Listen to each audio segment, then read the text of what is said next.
Hello, and welcome back to our next session, Online Learning, Myths, Realities, and Best Practices. It is my pleasure to introduce Dr. Joseph Latham. Dr. Latham is a professor of practice, director of online programs in the Department of Learning and Teaching at the University of San Diego. He has over 18 years of experience in higher education administration, with 16 of those in online education, and is regarded as an online expert in online teaching and learning best practices in online learning pedagogy. He completed his BS in psychology from Empire State College, his MS degree from Michigan State University in education administration, and completed his PhD from the Chicago School of Professional Psychology and Organizational Leadership.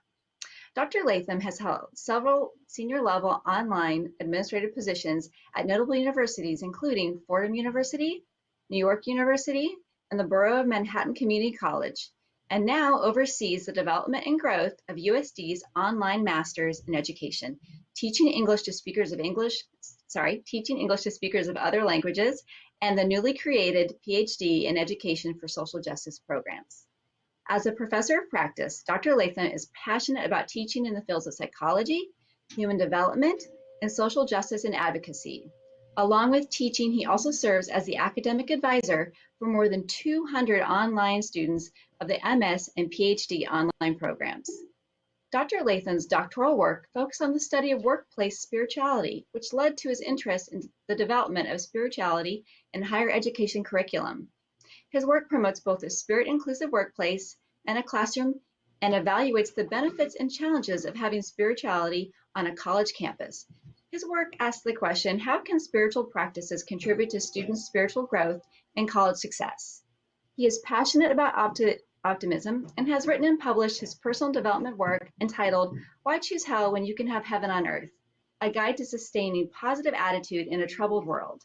His life philosophy is, you can either have heaven or hell on earth, so choose wisely. You can learn more about Dr. Latham by visiting his website, www.josephlatham.com. Welcome to the show, the program. Well, thank you.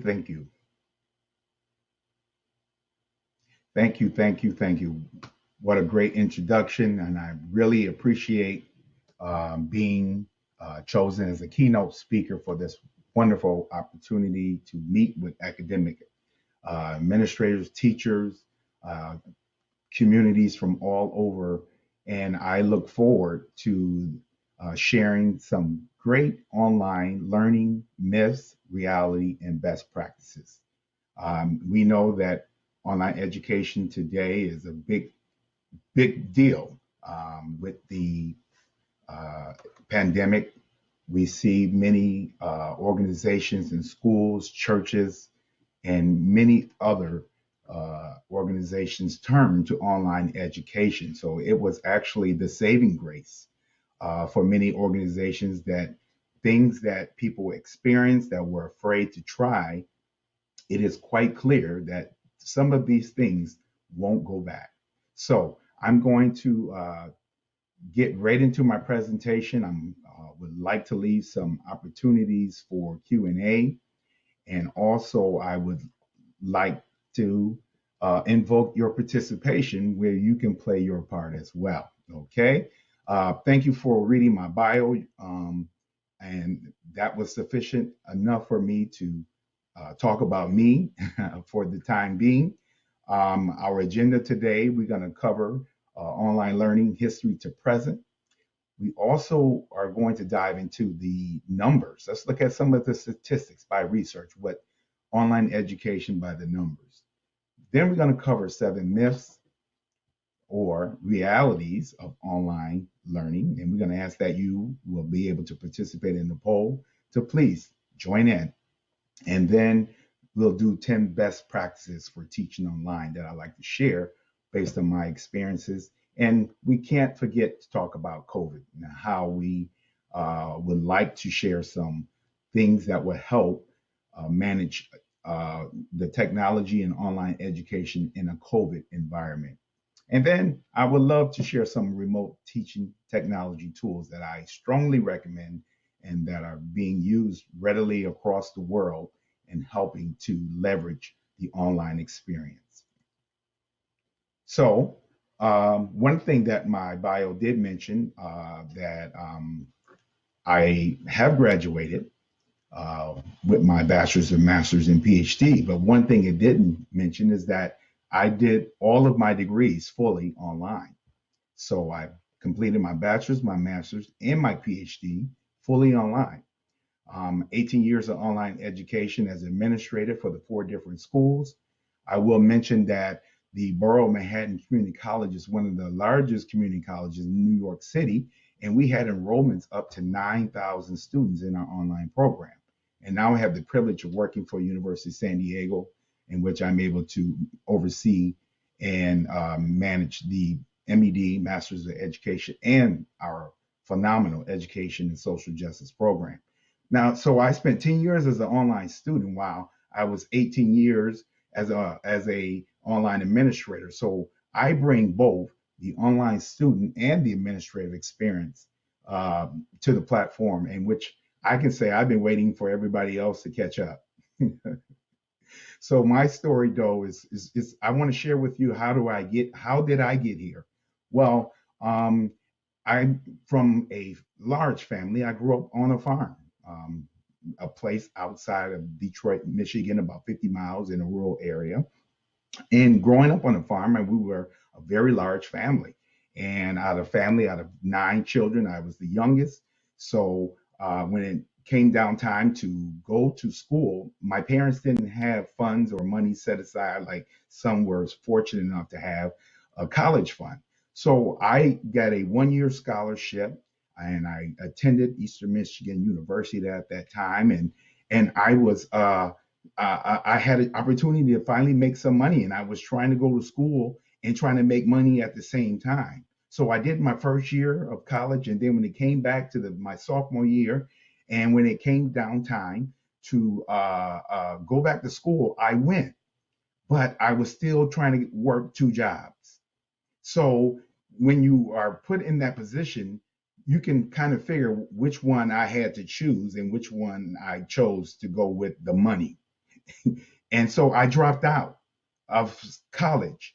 And I said, don't worry, I'll be back the next term in the fall. That fall turned to like 7 years before I got a chance to get back in the classroom.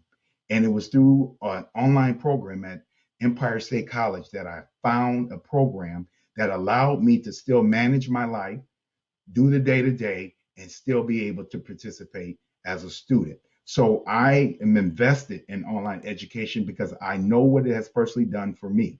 So once I got in back in class and I began to get going, so when I finished the bachelor's, I went straight to the PhD because I know what breaks in education would do, but it was equitable. And this is what online education does. It provides equitable experiences for those that may be less fortunate. All right. So let's go ahead and go right in. So let's talk about online learning from the history to the present. It's hard to believe, and most people don't know that it's online education is 170 years old. It's not new, but the technology is, and that's evident in what we see today. And the origins of it started in Great Britain, where there were correspondence courses and instructors sent lessons by mail. So this was done over 170 years ago. And then the US picked it up in the 19th century, and then which it evolved the World Wide Web and the explosion from the web movement and online education. We can see clearly today on how big online education is. So let's look at the numbers. I just want to kind of give you some numbers that kind of gauge where online education is going, where it's been. But let's see what the numbers say. Now, it says that the education market will be worth $350 billion by the year 2025. And US is leading the charge in online education. Additionally, the massive online course, that's his massive online open course market could be worth 25.3 billion. And these are courses that are free, that people take part in this community, and that market will be worth 25 billion by 2025. It's also important that you know that 64% of middle school students use at least one digital learning tool daily. And those digital learning tools can include email, it can include discussion posts. So it is being readily used even in middle school. 52% of the American graduates report that they consider online learning better than a classroom, and 39% of undergraduates say that it is a better experience than the classroom. And then 43% of US college students found digital study technology extremely helpful for doing homework. So it's beginning and helping to leverage the classroom experience. Even those that have a regular class, they still use digital tools to support their in-class experience. Also, the numbers tells us that 81% of US college students agree that digital learning technology was helpful to improve their grades. 41%, and this is where we really have to do better as a online education provider, especially for our teachers. 41% of the US teachers stated that the lack of training was the biggest barrier to increasing the use of educational technology in their class. So it's not that they don't want to use it, it's not that they don't see the benefit, it's that the lack of training. And when most were thrusted into COVID teaching on remote teaching and online teaching, many of the teachers were not prepared. So it can leave a bad taste on online education just because of the lack of preparation. And then 49% of the students worldwide stated that they have taken an online course. 49%. And now since COVID, this is before COVID. So now since COVID, you can imagine what that number looks like. And then again, that survey showed that 52% of graduate students found that online college experience provided a better learning experience. So those are some of the numbers. So what does that say? The bottom line is this: online education is here to stay.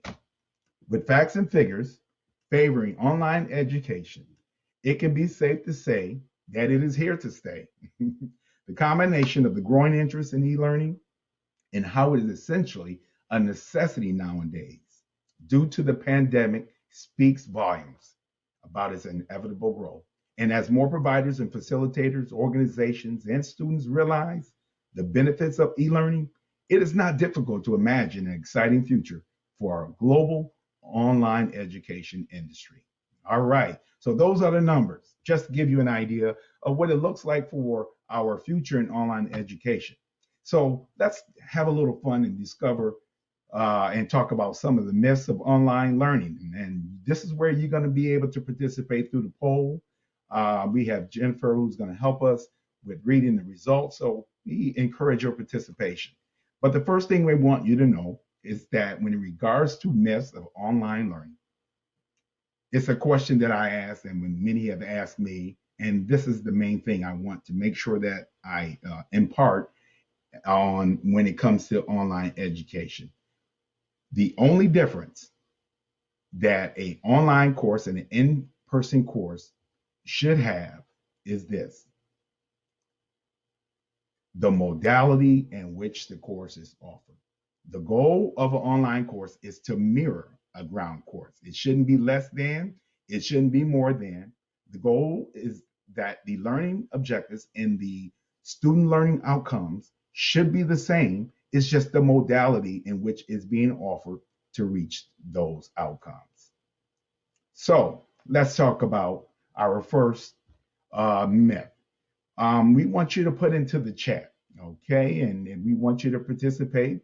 There are going to be some questions that I'm going to ask you, and then you can indicate whether it's a myth, reality, depends, or not sure. And then I'll ask Jennifer to please read out what we have, and I'll give you about 20 seconds, so we won't be long, but let's go ahead and see what your thinking has been and what we can kind of learn from this experience. So myth number one: online courses are impersonal. Online courses are impersonal. So I want to know from you your opinion. Is that a myth? Is that a reality? It depends, or you're just not sure. So we'll spend about a few seconds on that just to see what we come up with. And then I'm asked Jennifer, when you're ready to share some results and talk to us, please. And then I'll be able to show you what research says. Okay? All right. Online courses are impersonal. All right. Let's go ahead and see what research tells us. That if you're there, Jennifer, please share out. Sure. So it looks like 61% of our audience, our attendees, believe that it depends. 34% of our attendees believe it's a myth, and 3% find that to be a reality. Wow, wow, wow. That's great. Great feedback, great feedback. And I'm glad for the mixed reviews. But the answer is it depends. It depends. So this is where online courses can be made personal. It's up to the instructor and the way that the course is developed. Okay, okay. So even the best developed course needs a active instructor in order to make it personal. I can have the most active, best online instructor, but if the course is poorly developed, it becomes impersonal. So some things to be mindful of. Here are some things to make it personal. First, make sure that you post your profile and your welcome in your syllabus and share some things about you personally. Let the student invite them into your world, and it allows them a chance to learn you, not as though they're speaking to a robot on the camera or in a platform. So make it personal and don't be afraid to share personal things about yourself. Engage. This is so important. Engage in discussions with learners. There are so many complaints that I've heard on how it's impersonal because the instructor does not respond to posts or they take so long to get back. So it is not that the online course and the methodology is not a good, it's just that the activity of the instructor is not up to speed where it should be. I always encourage to create short videos. In my course that I teach, one week I'll give them an announcement at the beginning of the week in text. The next following week I'll create a video and give it to them in video. So creating short videos really brings you into the classroom and they get to see you. And I say when you're creating these short videos, don't try to be perfect. The mistakes, the bumbles, that's a part of you. So there's no need to worry about editing and making it perfect. Show them you and create short videos to help promote engagement. All right. And it's important that you are available through synchronous and asynchronous. And that's virtual office hours. Have that in your course where they can reach you. Course messaging, course email. These are all ways that can promote a personal interaction experience. All right. So good. So let's see. Myth number 2, there is no interaction in online courses. Myth number 2, let's go ahead and open up the chat room and let's see what people have to say about this one. There is no interaction in online courses. All right. We'll give you about another 10 seconds there as we allow people to think about that for a minute, chime in, and I think we will be able to go ahead and engage in this great conversation about interaction. All right. Jennifer, when you're ready, I'm ready when you are. All right. So it looks like for our attendees, 52% selected depends, 42% selected myth, and 4% said not sure. Wow, I love it. I love it. It's really good. Really good. Um, the answer is, guys, it really, again, it depends. It depends. Those that had a great experience in online education, they're doing it right. It's easy to say that that is a myth because we're doing it right. Our students are engaged. There is interaction, but those that have not had that experience due to whatever reason or not, it can be clearly seen that it's just an automatic course that students go in and they just kick out like a meal each week, an assignment. When there's no engagement, it does feel that way. And it could be very well true. But it depends, because the myth that online courses are limited to the learner and their computer depends on the design of the course, once again. And this is where you begin to get the interaction. You build it in. You got team projects, meeting using Zoom. We are a big fan of Zoom at the University of San Diego, and I know many of you are, GoToMeetings and all these other great voice over IP tools that we now have. We got virtual breakout rooms. It's great and always recommended that if you're in a large class, do the breakout rooms. Allow small group interaction. A lot of times, if they are in big rooms, large rooms, students have a tendency to try to hide. When you put them in small groups, they're more readily forced in a way to participate. So you got wikis and threaded discussions, which is really some of the biggest tools that online education. The threaded discussions are one of the most powerful. I want to take a moment about threaded discussions. These are one of the most powerful learning tools, not just in classroom, but for also the in class. For online. The reason why a threaded discussion allows the student to reflect and to think about what they want to share. Okay. Now, if it's just speaking in the classroom, it's the first time that's coming out of my mind, out of my mouth. I'm hearing this for the first time too.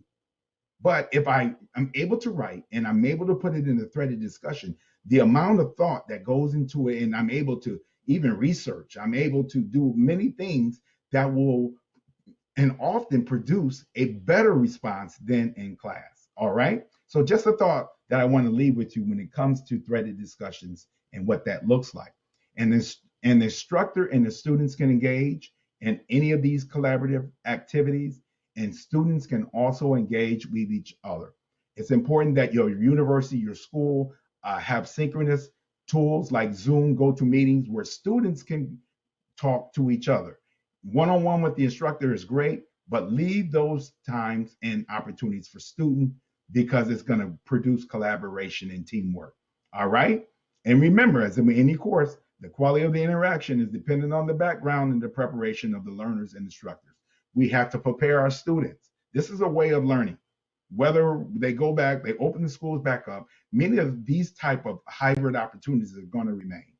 The teacher's going to need training. We need investment from the top, government administration coming down to the districts at the school levels that will be able to prepare instructors and students for this modality, because of the growth and what many have found. It really has saved our education system in many ways. All right. So there can be significant and robust participation and interaction. So we can make it that way. All right. Let's go into myth number 3. Learners don't participate. This is a good one. Learners don't participate. This is a real good one. Now, this is going to be kind of tricky, right? Let's open up the polls and let's see what research tells us based on what we found out. So give you about another 5 to 7 seconds here. We're going to kind of move it along so I can make sure I get through and that I have time for any questions that you may have at the end. All right. So let's go ahead, Jennifer, and let's share out. What do we have?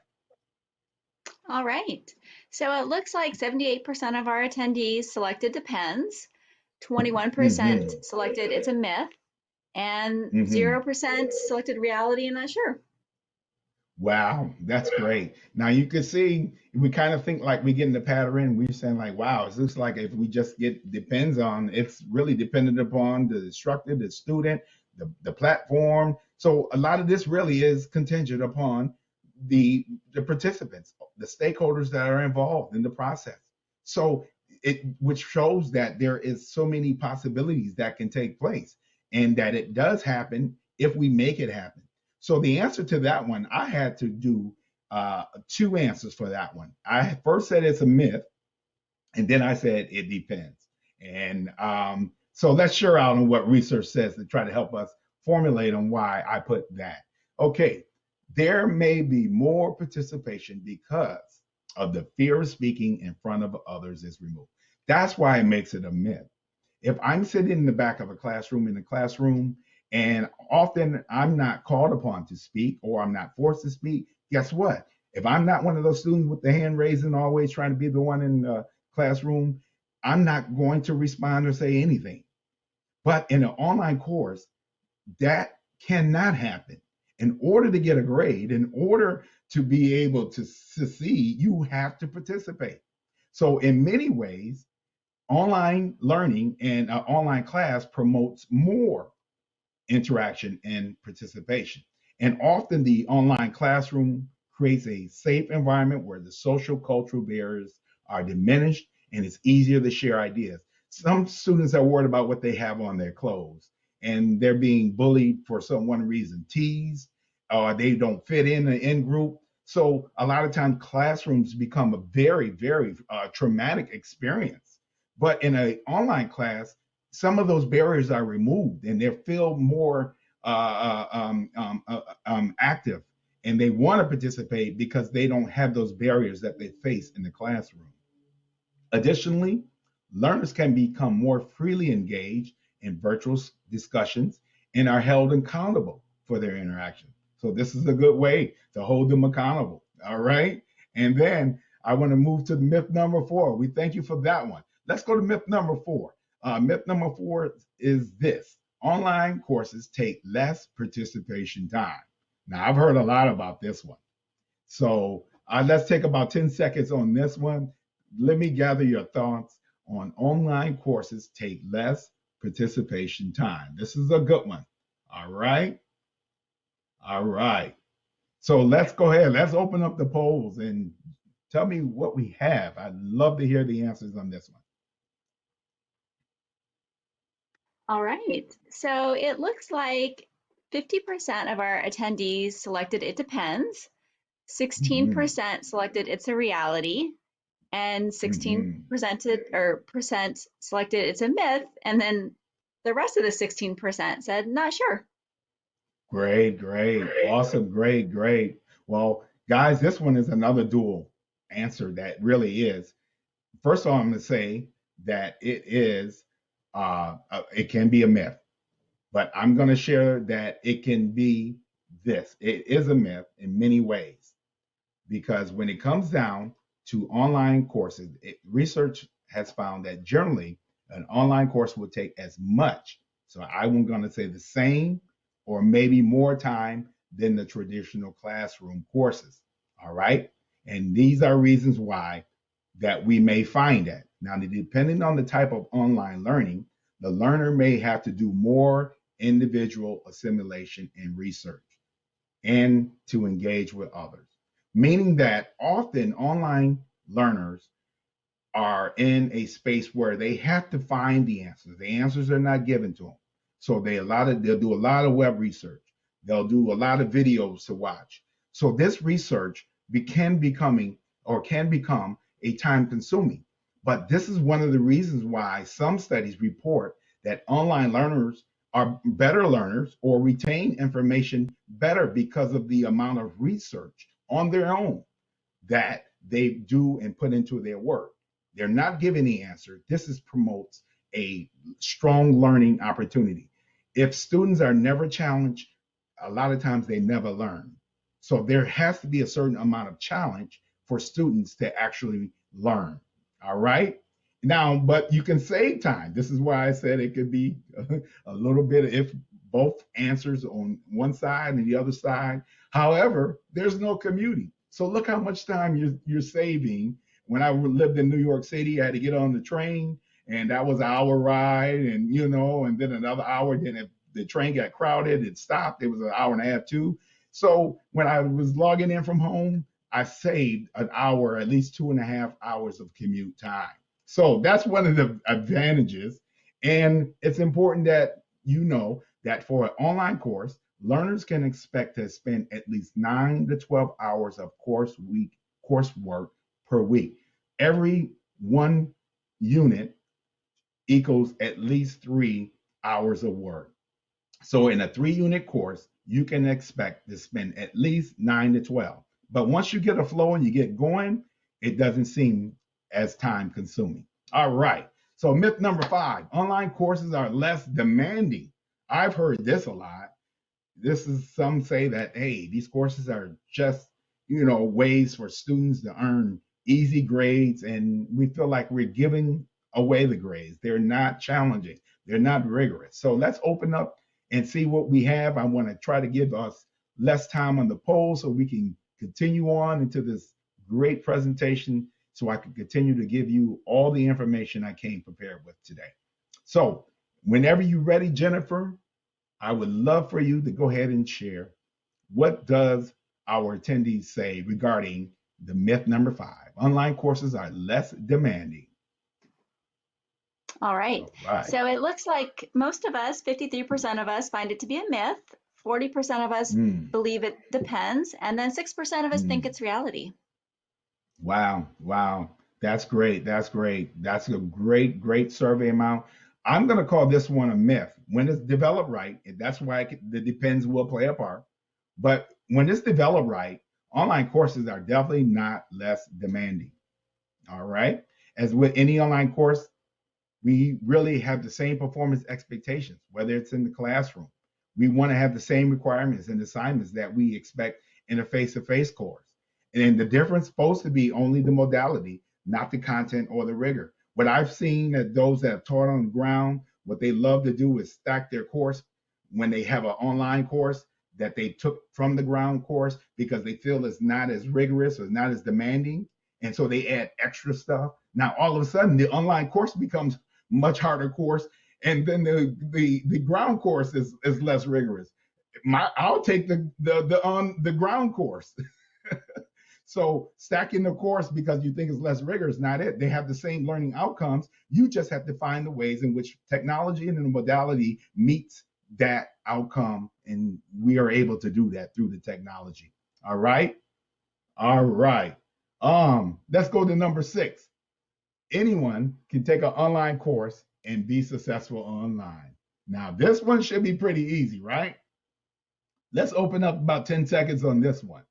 I think this one should be a pretty easy answer, and I think that most participants will agree, right? All right. So, Jennifer, when you are ready, please share.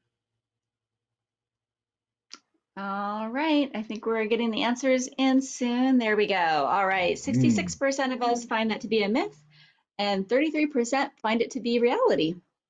Wow, wow, that's great, that's great, that's good. I'm glad for such a mixed review. But I'm going to say, guys, that is a myth, okay?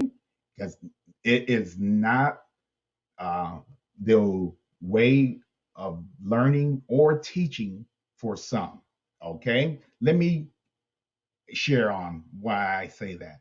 All right. Now, for one, for online course, course requires discipline, self-manage, and self-direction. And many times, these are the things that required for success in an online course. And those that have not have good self-management, time management skills, or self-directed and motivated, often this course modality becomes an experience that we feel it is less rigorous, or the course doesn't promote learning experiences because of our lack of these tools: discipline, self-manage, and self-direction. Now, keep in mind, it also takes that in class. These are the things that require, but you have a classroom around you to help make sure you stay on track. So as an independent learner, you have to have that in you. And so those are skill sets that research shares, that those that have self-management and self-direction, they are the strongest online learners. All right. And it also requires the ability to function with more autonomy and self-directedness and willingness to ask for help when needed. All right. And learners must be active, taking responsibility for their own learning. So we have to be active and take the responsibility. No one's going to be in the class telling you, you got to do this, you got to do this.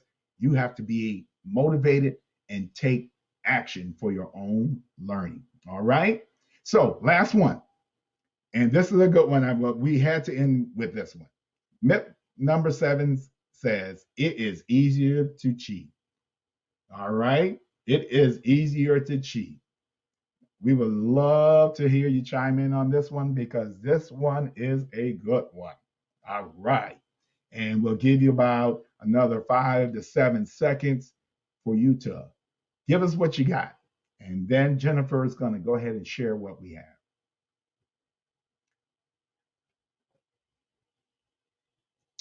All right. I'm ready when All you right, are, Jennifer. they are coming in. All All right, right. so our audience said depends, 41%. It's a myth, 27%, reality, 17%, and not sure, 13%. Wow. Wow. Love the great mixed reviews. Great mixed reviews.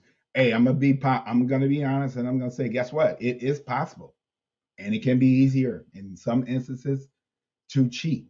But the answer is depends. So I'm going to go with that answer as the mo, even though many of these answers that you gave are fit the criteria for it, yes. But it's up to us as instructors and how we administer education to be able to prevent cheating. So there are some tips that I can share to make it less easier to cheat. All right. And it's this important that here are some possible solutions that I want to offer you. All right. Make sure students understand the policies of academic integrity and what constitutes cheating. You must first educate the students of what cheating is. That means that you have to show them we're paraphrasing and how the use of taking citations and others people work. So it's important you put them in an online course at the very beginning of the program, and that you also make sure that there's an academic integrity clause that they sign off on. And that then begins to educate the student so that way they don't say when they get caught, well, I didn't know that. So it starts there. All right. The next thing that we can do is check for plagiarism using these plagiarism software.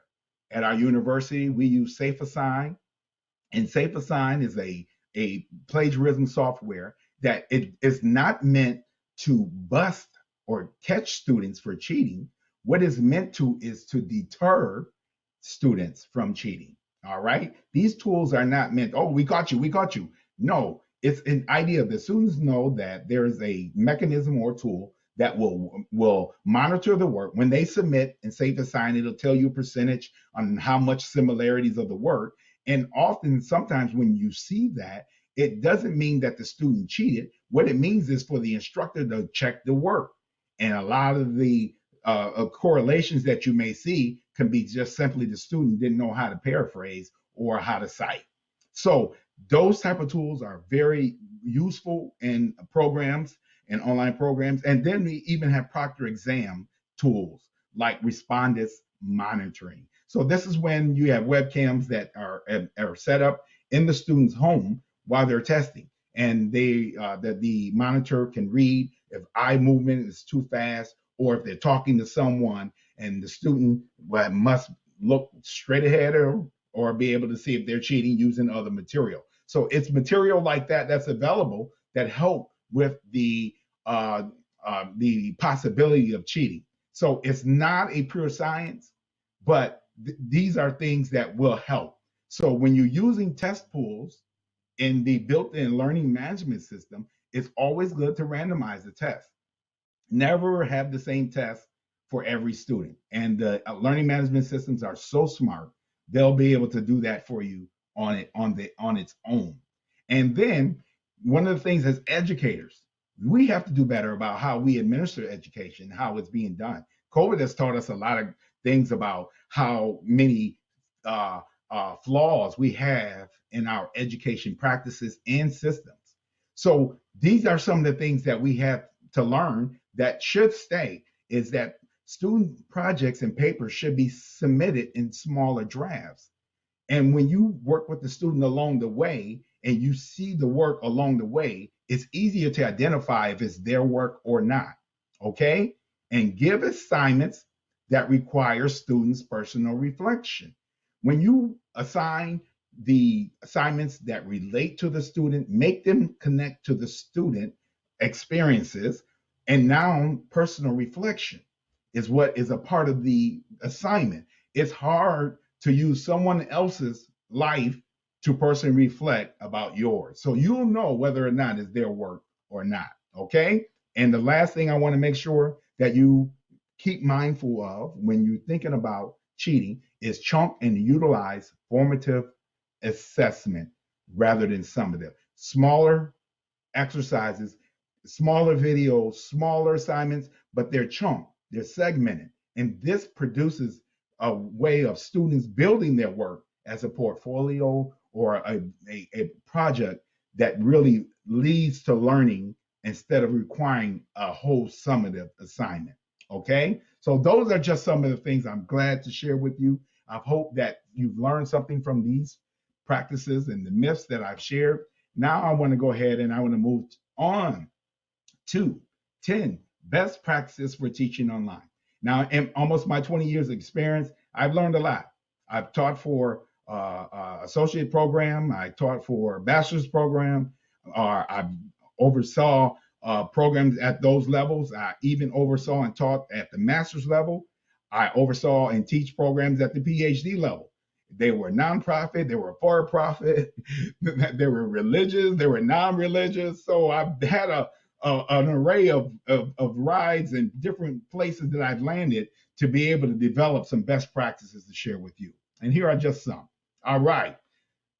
One of the things I want to, before I get started, one of the things I hear often is that where do I start? Especially when people were forced to go online, teachers were forced. This was really, really a stressful and very hard time for educators and also for students. So they say, where do I start? Well, one of the things that I often hear is that they wish to replicate the activities that they want in their face-to-face course. So they don't know where to start because they think it should look exactly like the face-to-face course. And that could become a challenge. All right. And one of the most common questions as an instructional designer may hear is that how can I enhance the student experience in my online course? Because they feel that I can't get that engagement. I can't get that interaction. So how can I make it as exciting and active as a classroom? Okay. So let's talk about best practice number one. The best practice number one is for us as the facilitator of the course is your presence. Your presence is so important.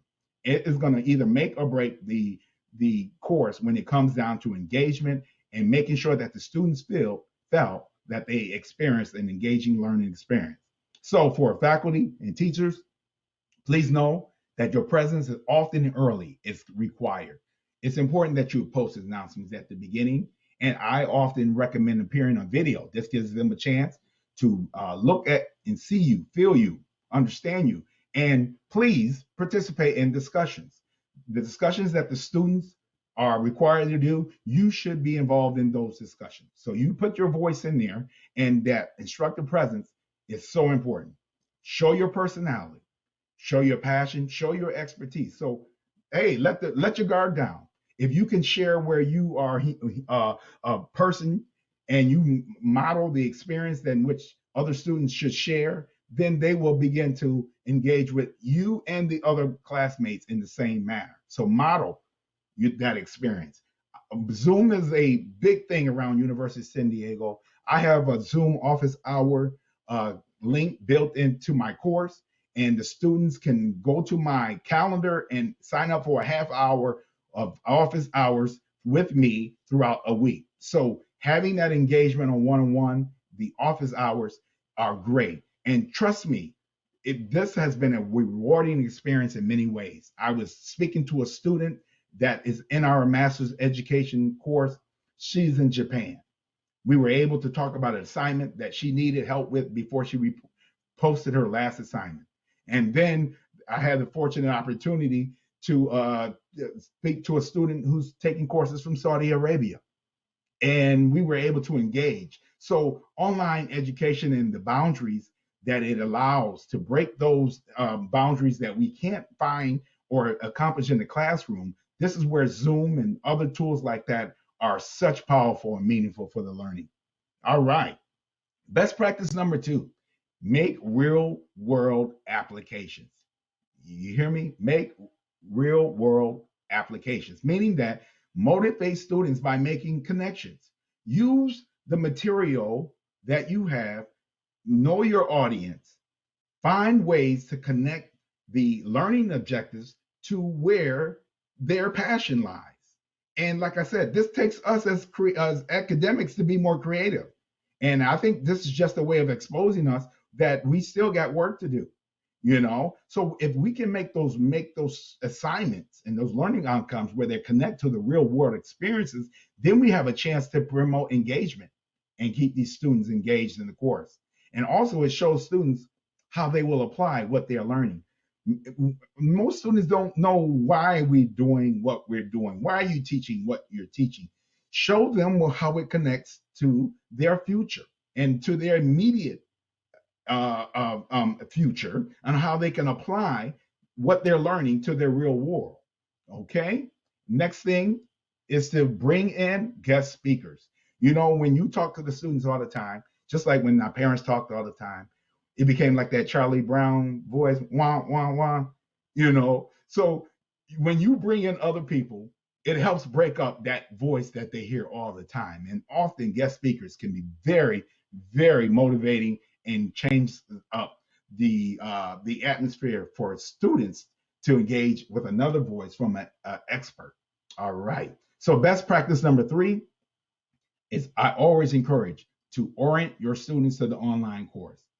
Don't just throw them in. Every student at University of San Diego, when they start the program, they have to go through an orientation course. And that orientation course then orients the student to the school. It also orients them to the learning management system and what is expected. So one of the things I recommend is that you break the learning into smaller chunks, which I mentioned before. Establish a pattern of activity and due dates. It's clear, it's very important that as the instructor that you make sure that you put in the due dates and when they are expected to be completed, and it's okay to have it more than one place. Okay. Repetitive posts that means a lot, that you need to drive home a message, those things are recommended. Some may need it in a video, some may need it as a document, but you need to be clear and concise and make sure that the due dates are posted for students to know when the due dates are required.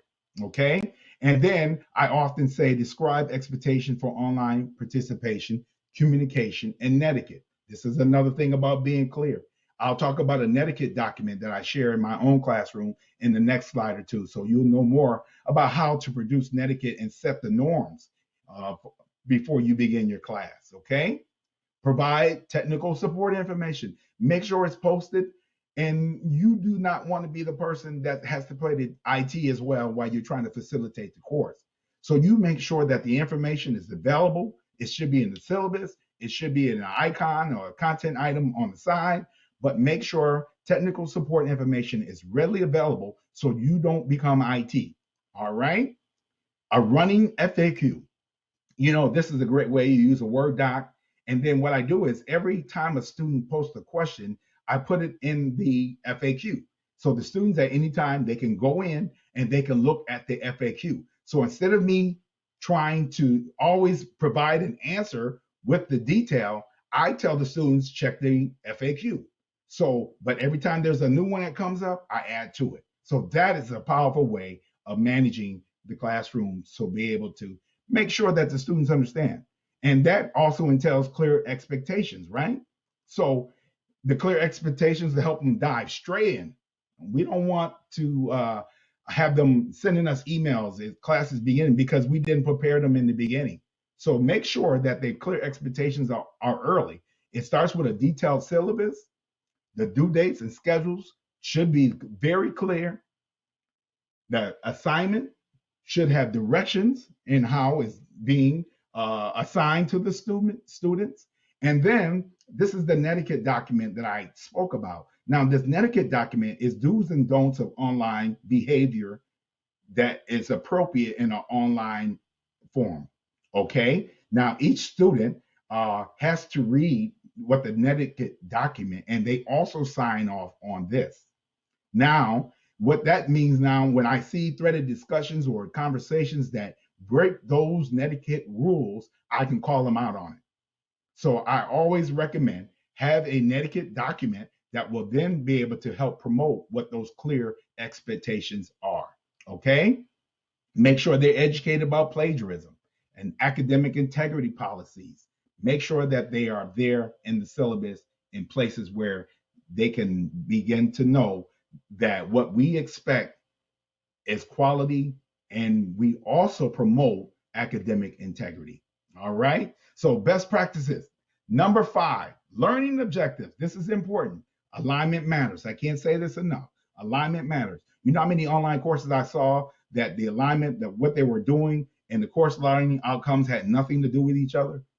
We have to make sure that the alignment of the material, the content, the assignments, is all aligned to meet the learning outcome. So alignment matters. All right. So the course content should be aligned with the objectives and the assessments.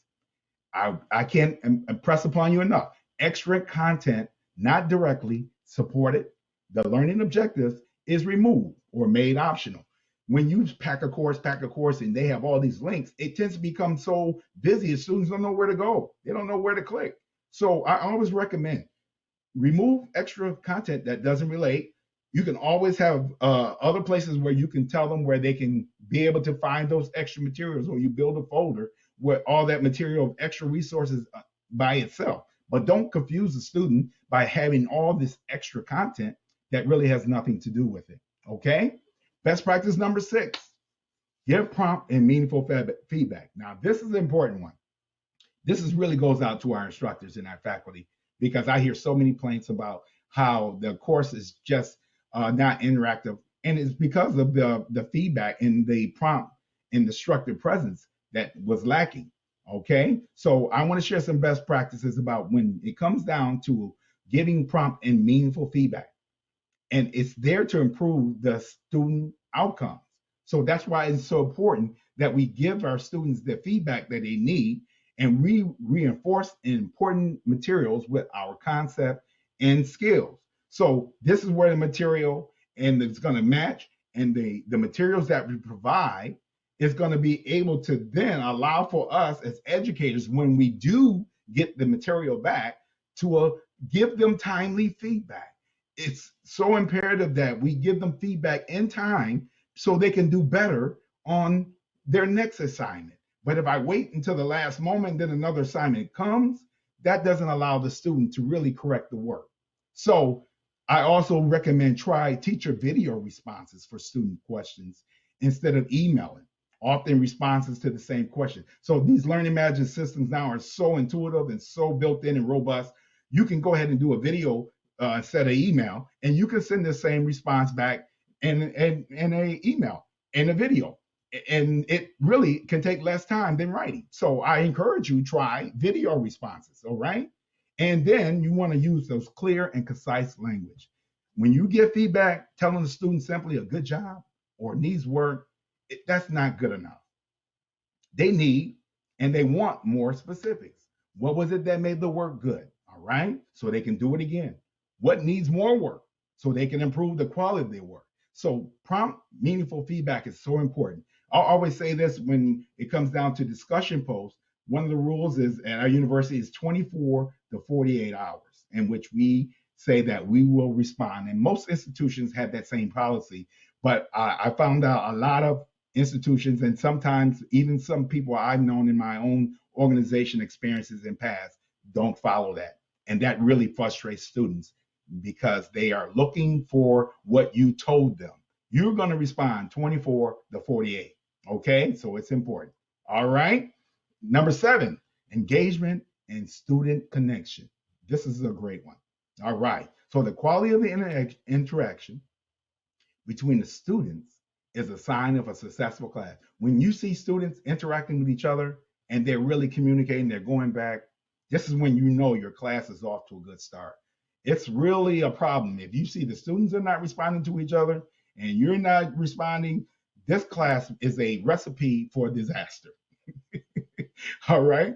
So meaning this: provide students with synchronous opportunities to interact with peers. Google Docs is one of the best things, they say, since sliced bread. That whole Google Suite allows for such a collaborative experiences. And what I suggest that when you put students into your class and they're a part of your class, put them in small groups, then use Google Docs where they can all write on the same document and share out and reflect. So Google Docs promotes great opportunities for engagement. So I strongly recommend. It's free to most institutions, and to us, use it. All right. And then this is a very, very important: diversify instructional material. All right. Check your courses, your content, your textbook. Make sure that this material is diversity. I mean, we need to meet all students where they're at. This is where a lot of students feel marginalized, and even in a online course, because nothing in that course looked like me. All right. If I'm a person with a disability, there's nothing about a disability about addresses me. There's no people of color. So it's important that we represent people of marginalized groups in our courses to help diversify our students and open up their learning to diversity. So it starts with us. And that's really, really so important, especially in today's climate in which we see social justice and advocacy at one of its highest. All right. And best practice number 8, focus on active learning. All right, active learning. This is a great one. Some instructors and some people say, you know what I can do? I'm just going to record my lecture and then I'm just going to post it. And then that should be good enough. Guess what? That is so boring. And most of the students are not going to make it through the lesson in one night, because that's a practice that was happened, I think, maybe around in the early 80s. People were posting long lectures thinking that was the way to help promote learning. But that's not the way of learning, because most learning attention span for most is only like 5 to 12 minutes. So really, you lose them. And even the most dynamic speaker can't pull that off. So it's important that you take those lessons that you have, and then you edit the video or have someone edit the video for you. Find the learning objectives that you're trying to meet. Find the part of the video that speaks to that, and then build an assignment around it. This is how you promote real active learning. Okay? Long lectures and long videos are not the end thing. Okay? And to engage students, the course should mix some discussion, some collaboration, some video and some audio clips, some enhanced exercises. You want to use everything to help with the learning, because some people don't learn just from reading. Some people need video. Some people need things that they can actively engage in to be able to have these opportunities to learn. Exercises, audio clip. So when you put these type of things in your course, you have the opportunity to meet all learners where they're at. All right. And I strongly suggest for the social emotional learning to really get student engaged, Flipgrid and Padlet are awesome applications that will really help promote student learning and promote the social emotional learning side. All right. And this is one thing I want you to remember about an active learning class. It is not a lecture classroom. Your online class should not be a lecture classroom online. I need you to start thinking of it as it's an active learning classroom online. All right. It makes a big difference. Number 9, this is a good one. This is for all those that are teaching and find it cumbersome, hard. The time is really demanding on me and you're having a rough time. So here's some tips that I want to share with those who teach online on how you can do some things to help parse your time. And educators agree that instructor present is critical. All right. But it can consume your time. When I first started teaching online, teaching online can become like an addiction, because once you start teaching and you do a post, and then you go ahead and you will do a post, now you're looking for a response. So you go online as effective, looking for the students' response. You post again, then you look for another response. So you keep guarding the class looking for responses because of where you think that you should be doing. But that's not a best practice. So I know how addictive it can be when you first start teaching, because you feel like you have to respond and be available 24/7. All right. I'm going to give you some tips on this very important rule. Responding to every discussion board post by every student in an online class is not a best practice. It's amazing. You will be tired. You got 30 students in the classroom and you got to respond to every post. It's important that you understand you do not have to respond. You have to pick and choose the posts that you respond to and with meaning. And what happens is you don't respond to the same student every time. You pick and choose the students that you didn't respond to let them know that you are engaged, okay? So manage your time in a reasonable way, all right? Don't be available 24/7, okay? This is where your clear expectations at the beginning of class is set. This is where you says, I will be available this day from this time to this time. And if you don't, the student's going to be emailing you, trying to catch you at whatever time, but you have to set the ground rules early, okay?